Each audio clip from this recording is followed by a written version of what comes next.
It is almost 1 o'clock, so we're going to go ahead and get started. Okay, great.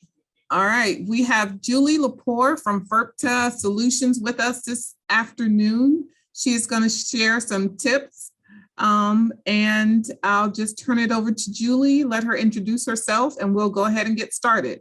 As a reminder, this webinar is being recorded and will be available probably next week for viewing. Thank you. Thank you, Angela. So good afternoon, everybody. My name is Julie Lepore. I'm the director of FERPTA Solutions. I recognize a lot of you. I know I've worked with you many times in the past, and I am making an urgent plea to our community to be on the lookout for scam artist sellers. This is not a sales opportunity for me, but I do want to explain, if anybody doesn't know who we are, why I know so much about this.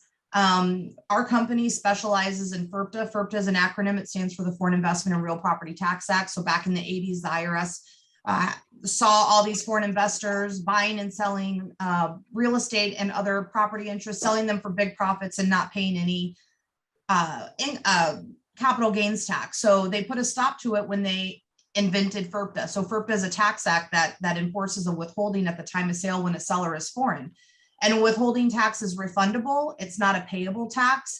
And so a lot of these sellers that sell these properties that have this FERPTA holdback, they have to file tax returns in order to get a refund. Well, in order to get a refund, you have to have a US tax number. And unfortunately, or fortunately, a lot of our foreign investors, they don't have tax numbers. So they're always being referred to us so that we can help them apply for them. And it's also a rule that FERPTA requires every buyer and seller to have tax numbers. So we have some really firsthand knowledge at how these scam artists are operating. And so the point of today is to share with you what's happening, make sure you're aware of it, give you some red flags to look for, offer you some resources, and then open up the floor to any questions that you have. And to get started, I'm actually going to play a video for you that I think is really interesting. So just give me 1 second to set it up. If you haven't seen this, this may be the first time you're going to watch it. So can everybody see my screen? Just somebody give me a thumbs up if you can see the wink news.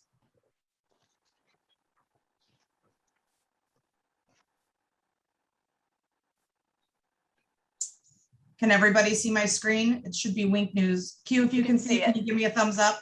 We can see it. All right, I'm going to push play for you.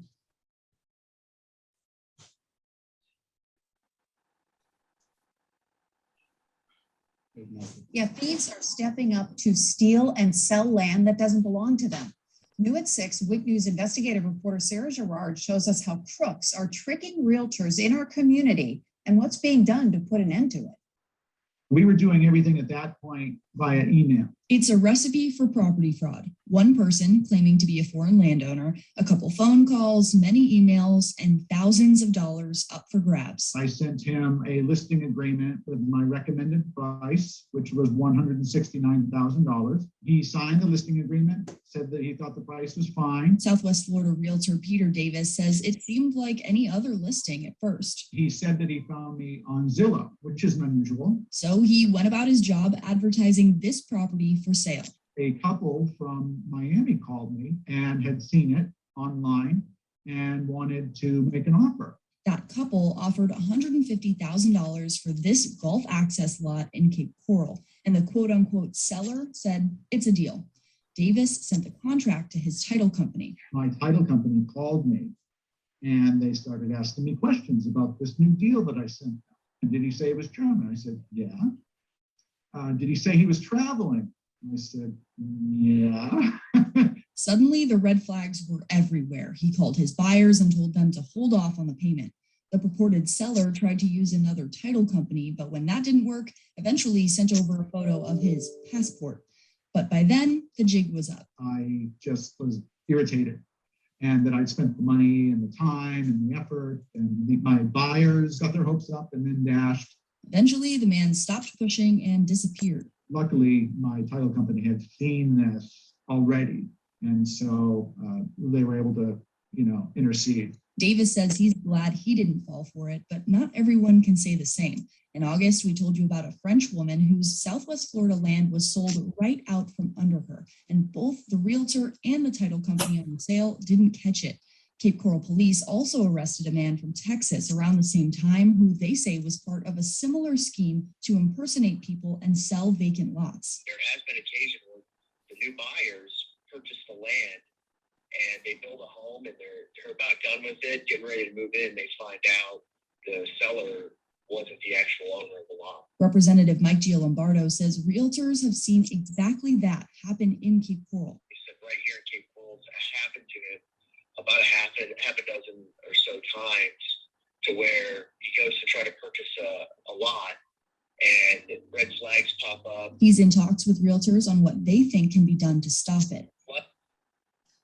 So let me go back to my presentation here real quick. If you haven't seen that, that's on Wink News. It's so interesting. And unfortunately, it is not an isolated case. It's been happening a lot, and way too many times. We actually have caught several in the last couple months. Maybe a dozen or more sellers where they just weren't the real seller. So let's get back to the PowerPoint. How does this work? So how does the scam work? What happens is it involves the sale of real estate without the actual owner's knowledge.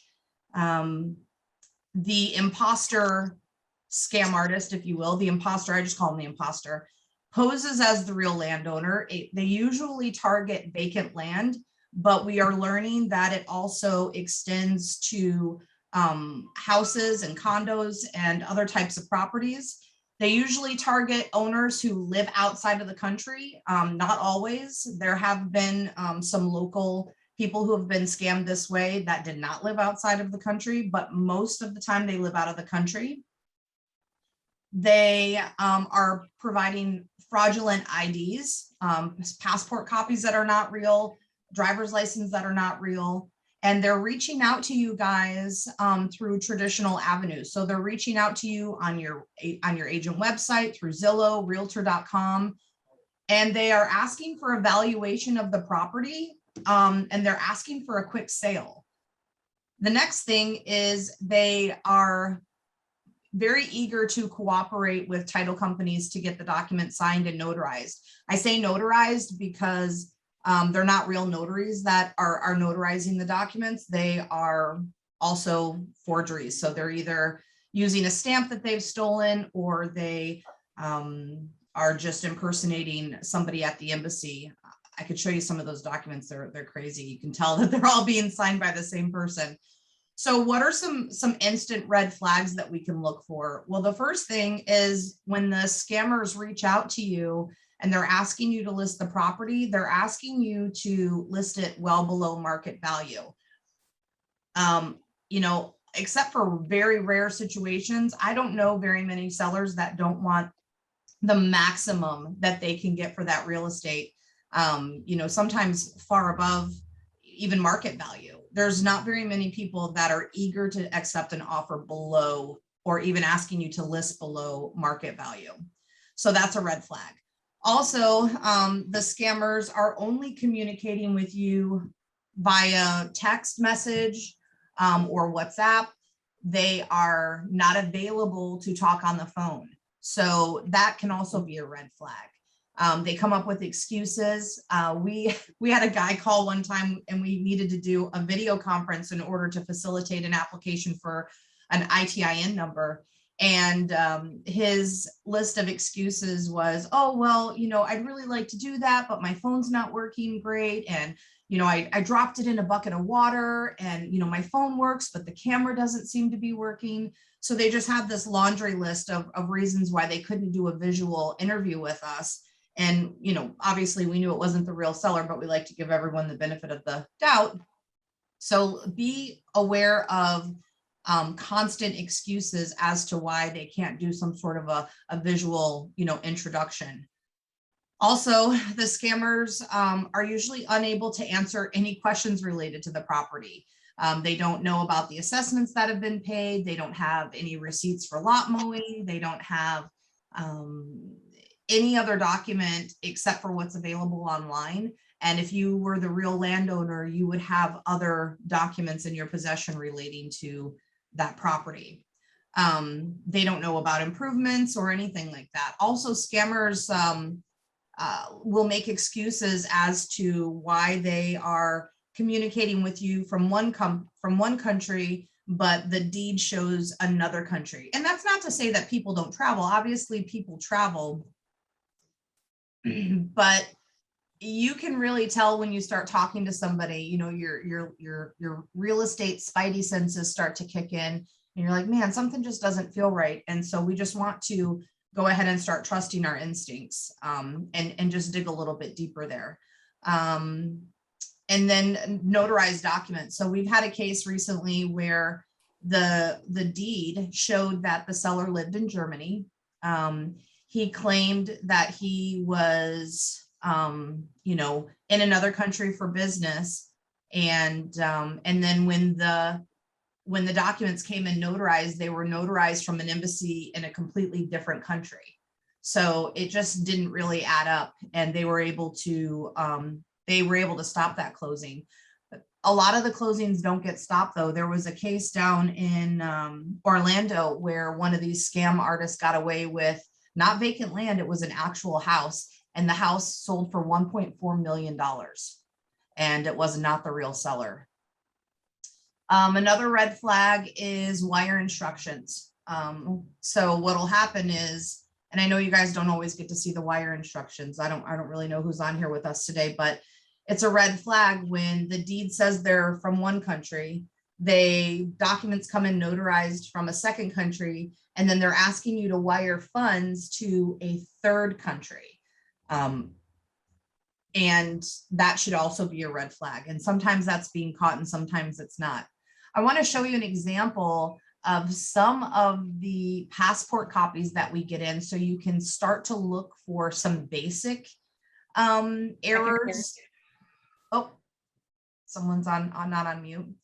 But this gentleman, this is obviously not a real passport. This is not a real picture. Just by looking at it, maybe right off the bat, nothing really stands out. I mean, there's a few issues, but this is one of the, I don't want to say it's a good one because it's really not a great forgery, but it's one of the better ones that we see. If you don't have a trained eye and you just look at this, you think, okay, well, what's the big deal here? And I'm going to show you, the first thing is the alignment. You can tell this is a straight line. The yellow represents a straight line, and you can see that the P and the H and the S and the D, they don't line up. And on a real passport, those items would be lined up. Now, you don't want to, look at someone's passport. We're not expecting you to be, trained forensic specialists here. So I don't want you to look at a passport and maybe something doesn't line up and you just pump the brakes. Do not do that. What we're looking for is a series of inconsistencies. It's kind of like a disease that doesn't have its own test. If you have enough of the markers, then you can diagnose somebody. And it's kind of the same thing with these passports. So this is just one thing that shows up to my trained eye. As a certified acceptance agent, I have to do forensic training every year, 8 hours. And the alignment is definitely off here. Another thing that's off is just the image itself. You can see that where the edge of the picture is versus where the passport starts, there's not a nice blend there. It would never be like this. It would, in a real passport, the security features of the passport would all have a very nice, flow and image to them. So you can tell that this has been altered. Another big thing here is the dates of birth. So even if you look at your own passport for reference, you'll notice that at the bottom line of a passport has very specific information. The first set of numbers is going to be the passport number. The second set of numbers, the ones that are circled here in yellow, is going to be your birth date. So if you look at this person's date of birth, He was born December 15th, 1965. And you can see that right here, November 15th, 1965. But at the bottom of the passport, the digits there say that whoever the real passport belongs to was born November 3rd of 1988.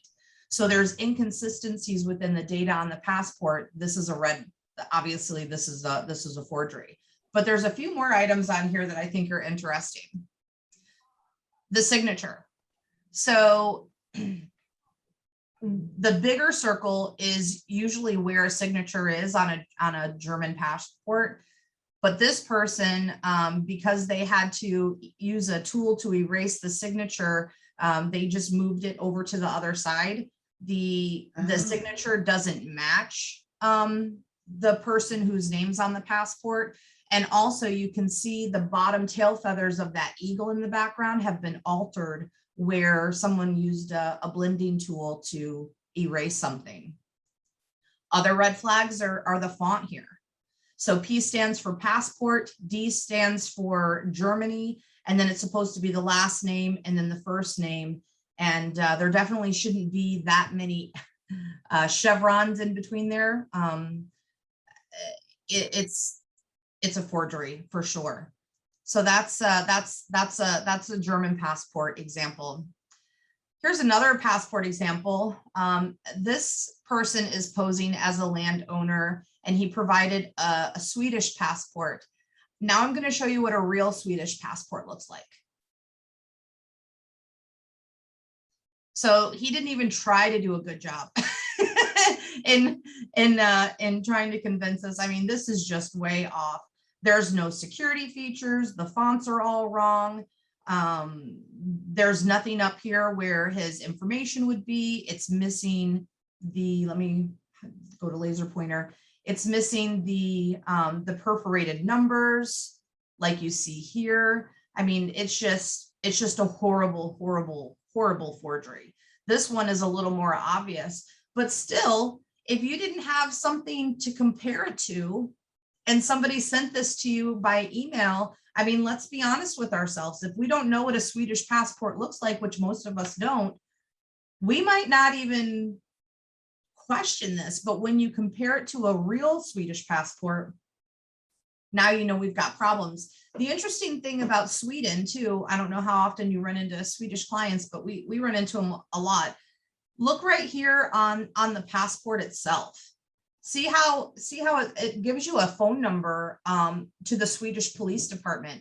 In Sweden, the police department is the authority that handles the passports. They don't do it through like a passport office. It's handled by the police department. And you can actually go online to the Swedish police department and check the validity of passports.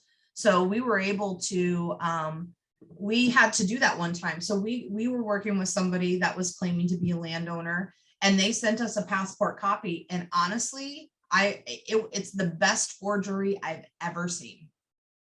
Absolute best forgery I've ever seen. He didn't take a flat image. He actually held the passport in his hand at an angle. And so it had security features. And I mean, it was perfect. What gave us the heads up that he was not a real seller is that when he provided his contact information, his phone number matched another client that we had in our system that had already been flagged for a fraud. So if that hadn't happened, I don't think I would have caught it because the passport forgery was so good. So what we did is we went online to the Swedish police department, entered the details of the passport, and of course it came back as could not be found. So then it was such a good forgery that I actually called the Swedish police department and I talked to somebody over the phone and I said, hey, listen, I just used your website. The website says that the passport, data does not compute. Can you just double check for me one more time? And she said, yeah, it's definitely does not belong to that person. So it was a forgery. It was just a really, really good one. Here's another passport example I'm going to share with you. This is for a Canadian. So again, you're looking and it looks like the fonts match a little bit better. Yeah, the picture's a little bit goofy, but you know, sometimes people aren't really good at taking pictures. But just looking at the passport itself, you think, oh, okay, well, you know, the fonts seem to be the same. Everything lines up nice. Like, what's the problem here? And I'm going to go through it. And the first thing is that it's not signed. And just because it's not signed doesn't mean that it's a fake. It just means that it's not valid. So passports aren't valid unless they contain the bearer's signature. So it's missing the signature. Also, this passport number is not the proper format for a Canadian passport number. Canadian passport numbers start with 2 letters, and then it has 6 digits. This is 3 letters with 5 digits. And the person that made this passport thought they were onto something because they pulled this passport number from this barcode over here. So they were like, oh, okay, well, I see this barcode number. It must be the passport number. So they repeated it here, and they repeated it here, and they repeated it here, and here, and here, and here. So this right here, the fact that these 2 numbers were the same, and I know that this is not the proper formatting of a Canadian passport, right there, there's our red flag. But there are some other things on here I want to share with you. The other thing is these numbers. So the barcode number, it's true that these should match, and they do, but not all the numbers should match. So here, just these numbers should match, and then these numbers should match. This number here, this passport number, should be the same down here in the bottom left-hand corner, and it should also be here on a Canadian passport. So again, on the surface, this looks like a pretty good dupe, but it's not. And then other things to look for, other things that I notice about this is that it's just missing basic security features. So on a Canadian passport, right around here at the bottom, there's this ridge that says Canada. There's supposed to be maple leaves here on the image itself. You can tell that the image was laid over the security features. Instead, it should be consistent with it. And then also there is some inconsistent font here, namely up here with the name. So I don't know if you can see this, but you can tell that this person used a tool to blend out the real name, and then they just typed their name over it. So everything's just blended, and it's just not a real passport. But again, if you were to see this out in the streets, you know, you might not catch on to that, because as far as fraudulent passports go, this is one of the better ones, not the best, but one of the better ones. All right, so what can we do, right? The first thing we need to do is when we take a listing appointment, or when we talk to somebody and they say, okay, let's do this, you know, I want you to list my property, is ask for a form of ID. Ask for a copy of their passport, ask for a driver's license, ask for something. I personally think that you should ask for 2 forms of ID.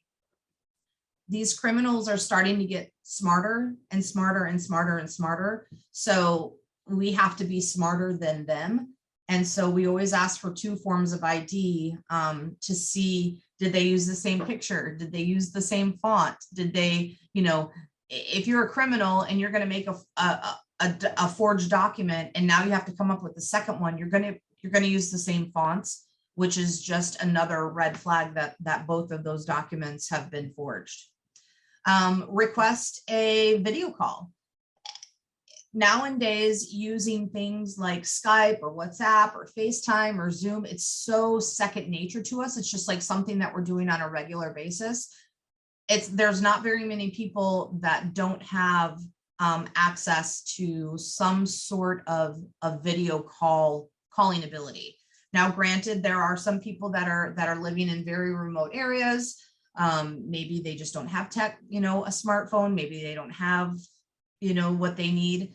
But 9 times out of 10 and 99 times out of 100, they do. So request a video conference and confirm that the person you're talking to is the person in the passport. And still, even then, it's not a guarantee. So we had recently a gentleman was referred to us for FERPTA related services, and we asked for 2 forms of ID, which he provided. And then we asked to do a video call, which he agreed to. And so we called him on WhatsApp, and we met him face to face, and he was the person that whose picture. So they stopped using pictures on the internet, and now they're using their own real pictures. That way, when you do the video conference, the person that you're looking at is the same person that's on the passport. Now, again, thankfully, the documents that he used were so bad that it was really clear that he was not, that it was a fake document. And also, just to be sure, I did pass the document along to a gentleman here at this US Secret Service that we're working with. And I asked him for a second opinion to get his take on it. And he said, yeah, it absolutely is a fake. That passport number belongs to a young child in Berlin, Germany.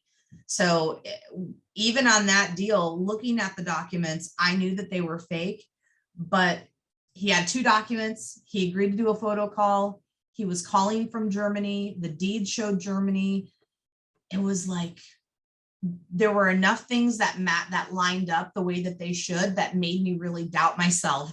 And so I had to get a second opinion from the US Secret Service. And thankfully he was able to do investigating at a different level than I'm capable of, and confirmed with certainty that it really was a fake seller.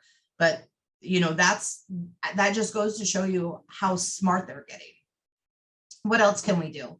A lot of real estate agents have been pumping the brakes a little bit. I know in our businesses, we're so busy, and, you know, it's so hard to keep track of all this stuff. But when somebody reaches out to you and they're foreign and they want you to list a property, if you go to LIPA, then you can see what their address is. And so a lot of the agents have been telling me that they are just doing a quick postcard or a quick letter and sending it to the address on record and just saying, you know, it was nice to speak with you. I look forward to listing your property. You know, here's my business card. Call me if you have any questions. And a lot of times when the real owner gets that document, they pick up the phone and they call and they say, what are you talking about? I'm not selling my property. And so there have been a lot of fraudulent sellers that have been caught that way. So if you've got the time and that's your thing, we definitely recommend that you try to contact the owner based on their public record information. Other things that you can do is when you send a document for e-signature through app files, I think Dotloop does it, DocuSign. When you send documents for e-signature and that person signs, it usually captures their IP address. And so when you can get their IP address, you can look up and see where that IP address is registered to. So if someone is claiming to be from Germany and selling a property and claiming to be in Germany, but then they are signing documents and their IP address is from South Africa, then obviously, you know, that could be a red flag. But thankfully we've got technology to help us do that. The other thing is just kind of basic, like just compare the addresses and phone numbers. So if the deed says that they're German and when they reach out to you, they say that they're German, but then, you know, the phone number has a different country code, or the phone number is something local, but you know that they're not in the United States. Or what happened the other day? A guy was posing as a German and he was using an email address, but instead of like yahoo.de or, you know, one of the more common German URLs, he was using a URL based out of Brazil. So it was like an email service that was based in Brazil, but he was posing as a German, and he ended up being a fake seller as well. And you know, all these things that I'm listing, all these red flags, if you will, if it's just one, you know, it flies under the radar. But when it's all of them all together, you know, that's when we really need to pump the brakes and figure out what's going on. Other things that we can do, more tips for you, are to, when you're working with a buyer, so forget about scam sellers for a second. When you're working with a buyer and they purchase that property, have them register themselves with the county website. For Lee County, it's the Lee County Property Fraud Alert Services, Charlotte County Fraud Alert Services, Collier County Land Record Risk Alert. And what happens when you register your name and your properties, what happens is when something gets recorded in that person's name, or when there's been a transfer of title or something like that, then they get an alert. Now, unfortunately, the way that this is working, by the time you get the alert, it's probably already sold. The property's already been sold, but you're learning about it quicker. And it's just one more thing that we can do to protect ourselves against fraud. So if you need these websites, be sure to let me know. And I do see that there's some questions, so I'm going to, I'll look at those in just a second. Let me just get through this slide.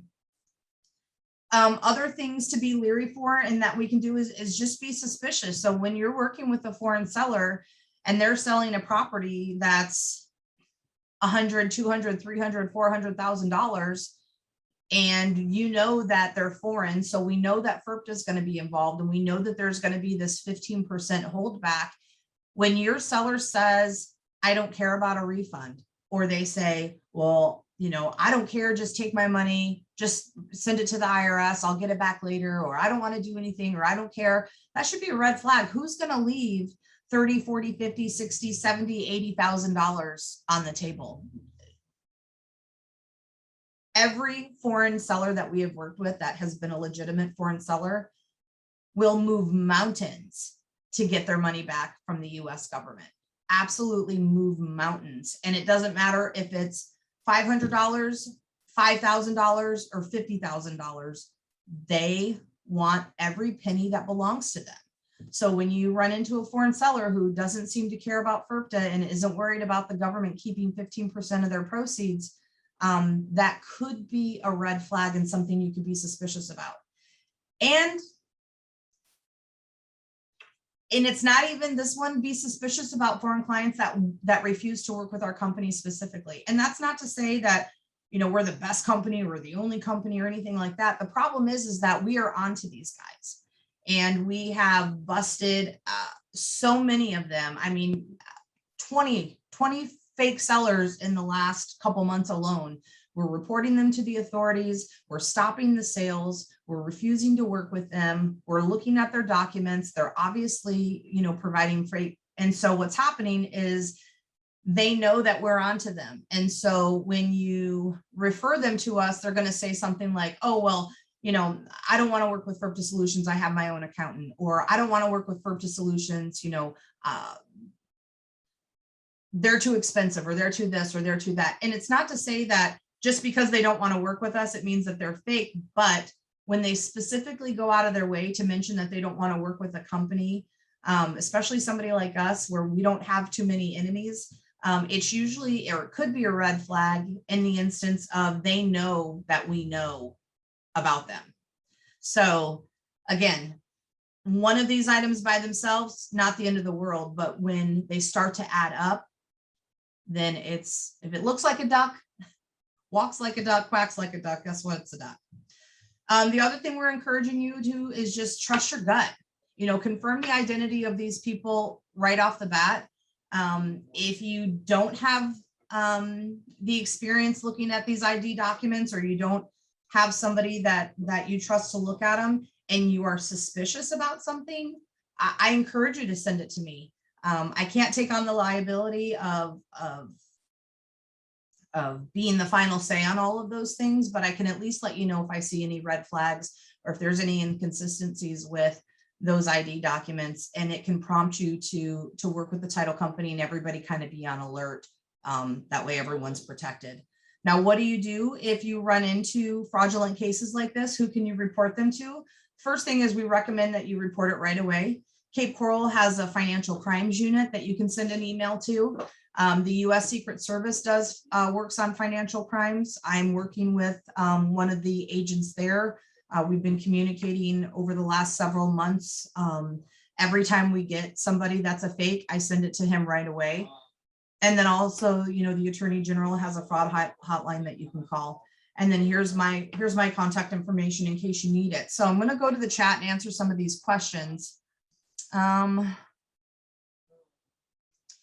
So Marcus wants to know, is there a database of samples of actual passports for comparison?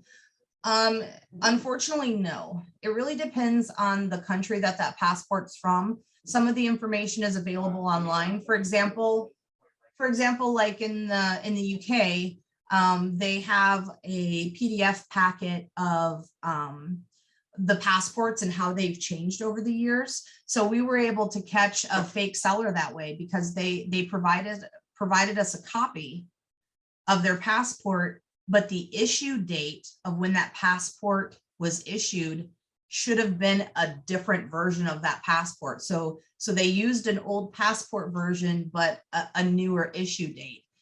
So, you know, that was a red flag. We were able to catch that one right away. Cindy wants to know, I sent the one I received from a German passport to Cape Coral Police. It was a scam a couple months ago. Yeah, guys, I'm telling you, like, this is an urgent cry for help and an awareness. I don't want to say this in a negative way because, you know, we rely on our title companies for a lot of our business and they're awesome. The title companies in our area are great. But there was a situation recently where a title company reached out to us. They referred a client to us and instantly we knew right away. And the reason we knew right away is because they used a German passport and the German passport had that November birth date at the bottom, which for some reason they keep using the same passport over and over again. We've gotten that passport like 12 times. So we responded back to her immediately and said, hey, listen, we are telling you right now that this is a fake seller. And she said, hey, thanks for your comments and everything. She said, but it looks like the seller is going to use a different accountant. We were like, what? We're telling you that the seller is not real. And why would you still go forward with the sale? And she said, well, you know, thanks for your concern, but, you know, they're going to use someone else. So we let them know that it was a fake seller and she still proceeded with the sale. So as much as we love our title companies and as much of a great job they do, sometimes they're just not really where they need to be in these types of situations. So we all have to be looking out for each other. Let's see.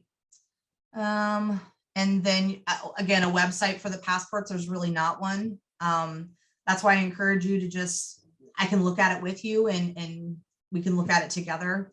And I can give you the websites for the property appraiser websites like the clerk. Tammy wants to know, can we ask for a copy of the settlement statement or warranty deed from the seller's purchase of the property in order to flush out scammers?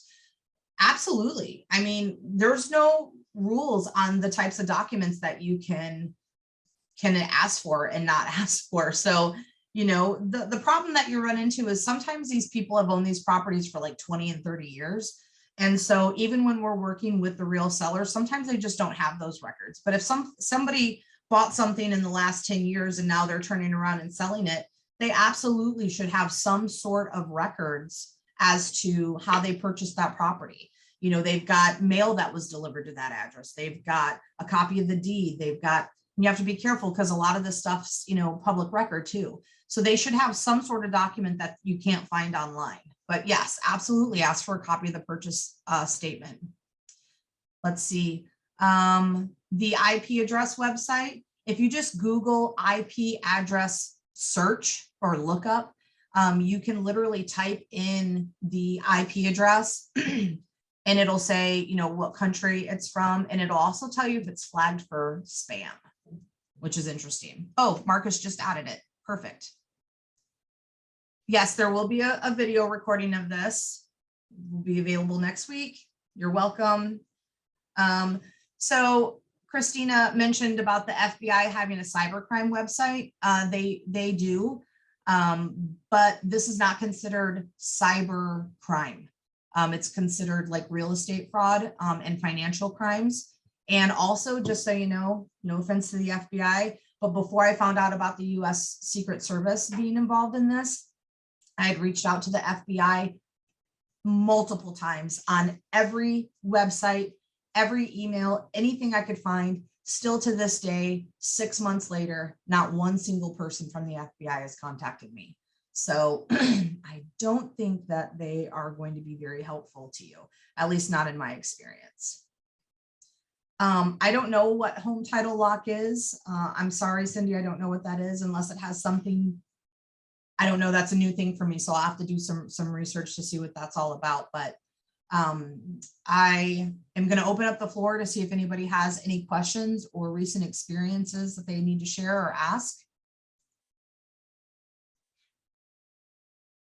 I tried to be quick with this information so you guys could get back to work, but it's so important. I am shocked by the number of fake sellers that we're running into. I mean, every single week we have 2, 3, 4 fake sellers every single week. And we're trying to do our part to nip it in the bud, but we need your help too. And a lot of this could be avoided. I just think about how much time you guys are spending developing your business, and the money you spend on the MLS fees, and the money you spend for advertising and taking pictures, and all the time and work and effort that goes into getting these properties ready for listing. And then 30 or 45 days goes by and then you find out it's a fake seller.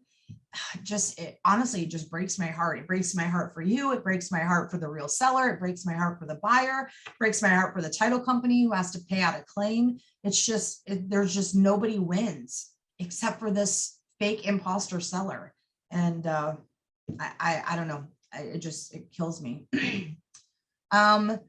Is there a specific country that we need to look out for? So, you know, we have to be careful when we talk about specific countries, because we don't want to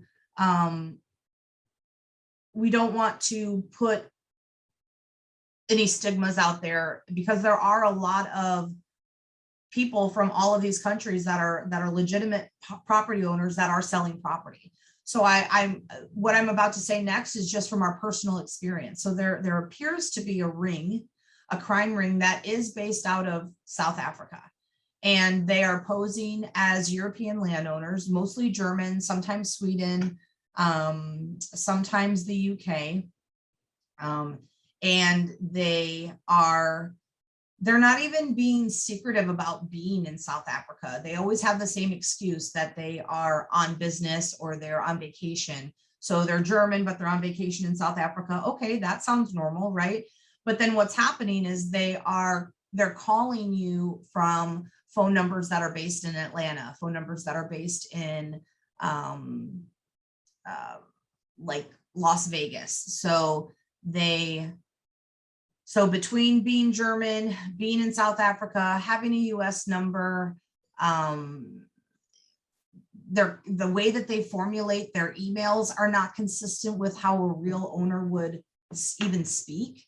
You can just kind of tell right off the bat that, you know, with their lingo, that they have no experience even owning property, you know, let alone, you know, being the real seller. So Cindy says West Virginia is a big area code too. Marcus said he had 4 cases last week where German clients found out their properties listed all fraudulent. Yep. And it's the same thing. It's